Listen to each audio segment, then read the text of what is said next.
जय माता दी। आइए सुनते हैं दशा माता की 5वीं कथा। एक राजा की 2 रानियां थीं। राजा की प्यारी रानी को लक्ष्मी कहा जाता था और दूसरी रानी को रानी होने पर भी कुलक्ष्मी कहा जाता था। एक दिन लक्ष्मी रानी क्रोध होकर लकड़ी का पटा ले मलिन कपड़े पहनकर कोप भवन में जा लेटी। राजा ने लक्ष्मी से पूछा, तुम कोप भवन में क्यों पड़ी हो? तुम क्या चाहती हो? रानी बोली, कुलक्ष्मी को देश निकाला दिया जाए।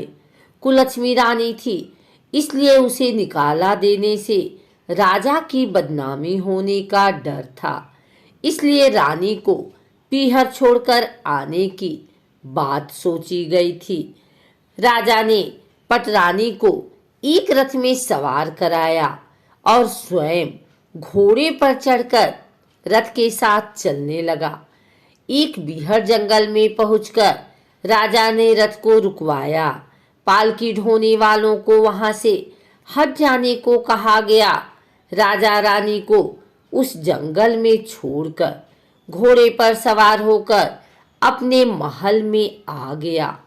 कुलक्ष्मी को बाट जोहते जोहते सारी रात बीत गई। रानी को प्यास लगी। वह रथ से उतरकर पानी की तलाश में चल दी। रानी ने आसपास पानी खोजा, परंतु उसे कोई जलाशय नहीं दिखाई दिया। रानी ने एक सारस के जोड़े को एक तरफ जाते देखा। रानी कुलक्ष्मी सारस के जोड़े के पीछे चल दी। चलते चलते वह एक नदी के किनारे पहुंच गई। रानी ने सोचा, यदि यहीं से निवृत्त होकर नदी के किनारे पहुंच जाती। कुलक्ष्मी सारस के जोड़े के साथ साथ ही नदी के किनारे पहुंच गई। रानी ने नदी में स्नान किया और जल पीकर अपनी प्यास बुझाई। उस समय कुछ अन्य स्त्रियां भी स्नान कर रही थी। स्नान करने के बाद उन स्त्रियों ने दशा माता का डोरा लिया। उनके पास एक डोरा बच गया। उन्होंने रानी से डोरा लेने का अनुरोध किया। रानी डोरा लेकर अपने रथ में आकर बैठ गई। दशा माता ने रानी की परीक्षा लेने के लिए एक बुढ़िया का वेश धारण कर उसके रथ के पास आई। वह रानी से बोली कि बेटी, यहाँ बैठी क्या कर रही हो? रानी ने बुढ़िया से कहा, पहले तुम बताओ, तुम कौन हो? बुढ़िया ने उत्तर दिया, मैं तुम्हारी मौसी हूँ। तब रानी उसके गले लगकर रोने लगी। उसने अपना विपदा भरी सारी कहानी बुढ़िया को बता दी। अंत में रानी ने बुढ़िया से कहा, अब मुझे केवल तुम्हारा ही सहारा है, मेरी रक्षा करो।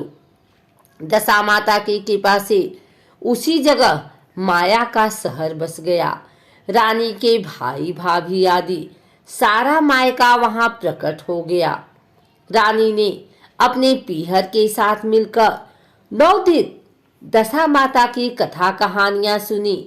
10वें दिन डोरे की पूजा होनी थी। उस दिन सवेरे उठकर दशा माता ने रानी से कहा, नदी में स्नान कर आओ, वहां तुमको स्वर्ण कलश मिलेगा, तुम उसे ले लेना और जो डोली तुम्हें लेने आए उसमें बैठ जाना। किसी से ये मत पूछना कि यह डोली किसकी है। रानी ने नदी में स्नान किया। वह स्नान करके बाहर निकल आई तो उसे 2 स्वर्ण के कलश नदी के किनारे रखे मिले। उन्हीं के पास रेशमी वस्त्र रखे थे। उन वस्त्रों को रानी ने पहन लिया। वह चलने को तैयार हुई तो उसे डोली आती दिखाई दी। वह डोली में बैठ गई और अपने घर पहुंच गई। घर पहुंचकर उसने माया के परिवार की सब महिलाएं सहित दशा माता के डोरे की पूजा की। सुहागिनों को भोजन कराया। इसके बाद उसने पारण किया। अब रानी अपने पीहर में आनंद पूर्वक सबके साथ मिलकर रहने लगी। इधर कुछ समय बाद राजा को रानी कुलक्ष्मी का ध्यान आया। राजा ने विचार किया कि जिस दिन से मैं रानी को जंगल में छोड़कर आया हूँ, तब से उनका कोई समाचार नहीं मिला। चलकर देखना चाहिए कि रानी कुलक्ष्मी का क्या हाल है। मंत्रियों ने राजा को समझाया कि अब रानी से मिलना आपके लिए ठीक नहीं होगा, परंतु राजा ने मंत्रियों की बात पर कोई ध्यान नहीं दिया। वह घोड़े पर सवार होकर उसी स्थान पर पहुंचा जहां पर रानी को छोड़ आया था। राजा को ये देखकर बड़ा आश्चर्य हुआ कि यहाँ तो सघन वन था, परंतु अब यहाँ रमणीक बस्ती बसी हुई है। राजा ने लोगों से पूछा, यह कौन सी नगरी है? लोगों ने उसे बताया कि यह कुलक्ष्मी का नगर है। अब तो राजा के आश्चर्य का ठिकाना न रहा। वह बार बार सोच रहा था कि क्या यह नगर मेरी पटरानी कुलक्ष्मी द्वारा बसाया नगर है? राजा ने कुलक्ष्मी के महल के पास जाकर सूचना भिजवाई कि उनसे अमुक देश के राजा मिलना चाहते हैं। रानी ने राजा को पहचान कर मिलने से मना कर दिया, परंतु मौसी ने उसे समझाया कि हिंदुओं में तो पति परमेश्वर माना जाता है। तुम्हें यही उचित है कि तुम यथाशक्ति उनका आदर सत्कार करो। मौसी के कहने पर रानी कुलक्ष्मी ने राजा को महल में बुलवाया। दोपहर को राजा को भोजन पर बुलाया गया। राजा के साथ नाई भी था। रानी राजा और नाई को भोजन कराने लगी। पहली बार रानी ने नाई की पत्तल पर भोजन परोसा तो नाई ने रानी के पैर पर एक छींटा लगाया। रानी इस भेद को नहीं समझ सकी। नाई ने उसके पैर पर रायते का छींटा क्यों मारा? रानी दूसरी बार पोशाक बदलकर फिर आई। राजा मन में सोचने लगा कि यहाँ तो बहुत सी रानियां हैं, सबकी शक्ल एक जैसी है। मैं अपनी रानी को कैसे पहचानूंगा?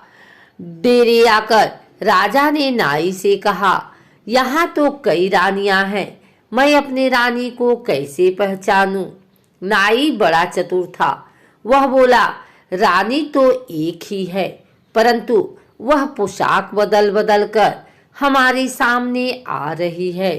राजा ने नाई से पूछा, तुझे कैसे पता चला कि रानी एक ही है? नाई बोला कि मैंने उनके पैर पर रायते का छींटा मारा था। वह 3 बार कपड़े बदलकर हमारे सामने आई, परंतु वह छींटा उनके पैर पर 3 बार लगा था। अगले दिन रानी ने राजा को अपने महल में बुलवाया। राजा को अपनी मेज पर बिठाकर खाने के लिए पान का बीड़ा दिया। पान खाकर राजा पलंग पर लेट गया और रानी उसके पैर दबाने लगी। राजा ने रानी से अपने किए के लिए क्षमा मांगी और रानी को अपनी राजधानी में चलने को कहा। रानी ने कहा, आप मुझे किस मुंह से चलने को कह रहे हो? आप तो मुझे जंगल में अकेला छोड़कर चले गए थे। आप तो दूसरी रानी के कहने में आकर मेरा परित्याग कर चुके थे। यह तो मेरी मौसी का किया हुआ है, उसी के कारण यह सब वैभव मुझे प्राप्त हुआ है, वरना आप तो मेरा सर्वनाश कर चुके थे। राजा ने रानी को बहुत समझाया। तब रानी बोली कि मैं केवल एक शर्त पर आपके साथ चल सकती हूँ।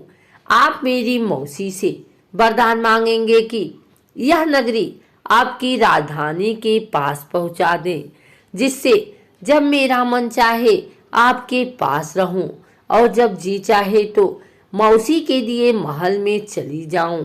मेरी मौसी बड़ी दयालु हैं, संभव है कि वह हमारी बात मान जाएं।